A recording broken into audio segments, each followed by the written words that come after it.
यादव, जो कि नेपाल से वीरगंज के सांसद, उनसे बात करते हैं, उनसे जानने की कोशिश करते हैं आज का जो भारत नेपाल मैत्री संबंध पे आज बातें हुई हैं, उससे क्या-क्या निकल के सामने आई है, इनके विषय में जानते हैं।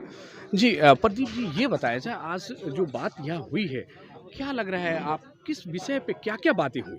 देखिए, दोनों देश का जो नेपाल और भारत का जो सदियों से जो रिश्ता रही है, वो रिश्ता के बारे में हम लोगों ने संवाद कार्यक्रम में रखा था। उसका संवाद कार्यक्रम के तहत हम लोगों ने नेपाल से प्रतिनिधिमंडल यहाँ आए थे। और जो नेपाल और भारत के बीच में जो सरकार के बीच में खटासें आती है, तो वो खटासें कैसी है, किस प्रकार के खटासे है, उससे जनता में असर पड़ती है कि नहीं पड़ती है, वो विषय के लिए हम लोगों ने संवाद रखा। सरकार का जो खटास होता है वो अपना तरीका का होता है, लेकिन जनता के बीच में कोई प्रकार का मतांतर नहीं है। नेपाल और भारत की जनता एकदम ही मतलब बुझा जाता है, जानकार है कि हमारा रोटी बेटी के जो संबंध है वो हम कायम रखेंगे।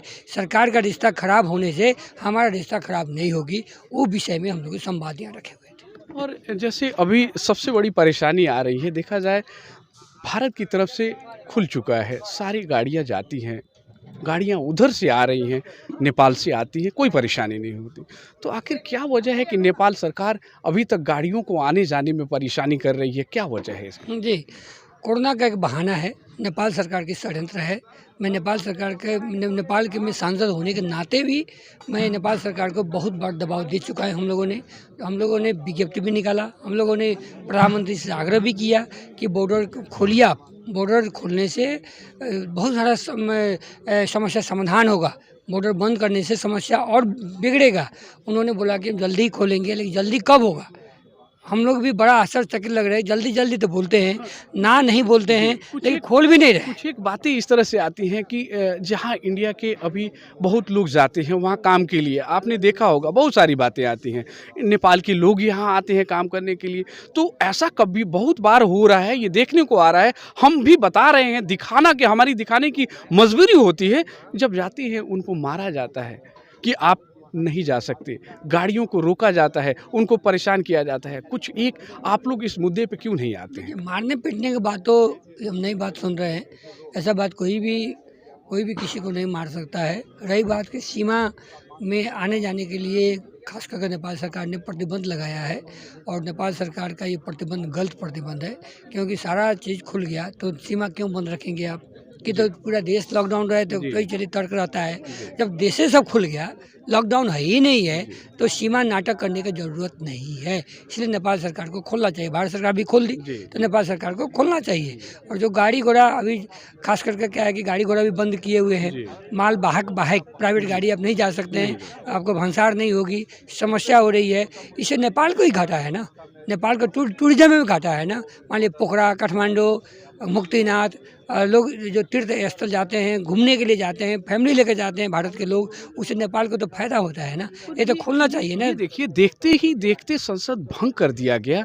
आखिर क्या आया, क्या वजह थी कि इनको भंग किया गया? देखिए, सनक है, प्रधानमंत्री जी का सनक चढ़ा है। सनक का दवाई तो कुछ नहीं है, सनक का दवाई तो पागलखाना में मिलता है। तो इसीलिए हमारे प्रधानमंत्री जी नेपाल के, उनको सनक चढ़ा और असंवैधानिक कदम उठाए हैं। संविधान में जो व्यवस्था ही नहीं है, ये संसद भंग कर दीजिए। वो अपना कुर्सी बचाने के लिए संसद भंग कर दिए। अपना घर में झगड़ा था, उनका आंतरिक झगड़ा था, तो घर में का झगड़ा पूरा शहर नहीं जलाएंगे ना। घर में झगड़ा घर में समाधान करेंगे, तो घर का झगड़ा देश के जलाने में पड़ गया है।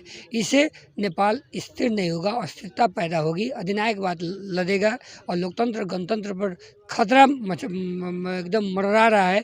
इसके लिए हम लोग सावधान तरीका से आंदोलन कर रहे हैं, संघर्ष कर रहे हैं। सुप्रीम कोर्ट में केस है, मुझे विश्वास है कि सुप्रीम कोर्ट असंवैधानिक कदम को सचाएगा और संसद पुनः स्थापना करेगी। और ये कहाँ तक एक बातें आई थी कि अगर नेपाल में किसी इंडिया की अगर लड़की की शादी होती है, उसके लेके कानून बनने जा रहा था कि 7 साल के बाद उसको नागरिकता मिलेगा, ये कहाँ तक सही है?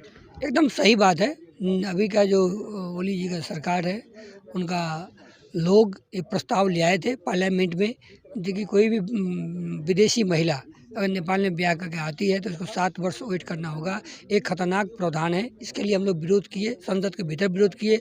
समिति होता है पार्लियामेंट का, अलग छोटे समिति होता है, उसमें बात गया राज्य व्यवस्था समिति में, उसमें भी हमारा जो सांसद लोग है वो भी विरोध किया और इस चीज़ को हम लोग लागू करने नहीं देंगे। इसके लिए हम लोग जो कुछ भी करना होगा, जिस हद तक जाना होगा हम लोग जाएंगे, क्या कि इससे भारत और नेपाल का जो संबंध है, रोटी बेटी का जो रिश्ता है, इसमें खटास आएगी और ताकि भारत के लोग नेपाल में ब्याह न करें, उसके लिए कि किसी को षड्यंत्र है, षड्यंत्र को हम लोग तोड़ देंगे। बहुत बहुत धन्यवाद।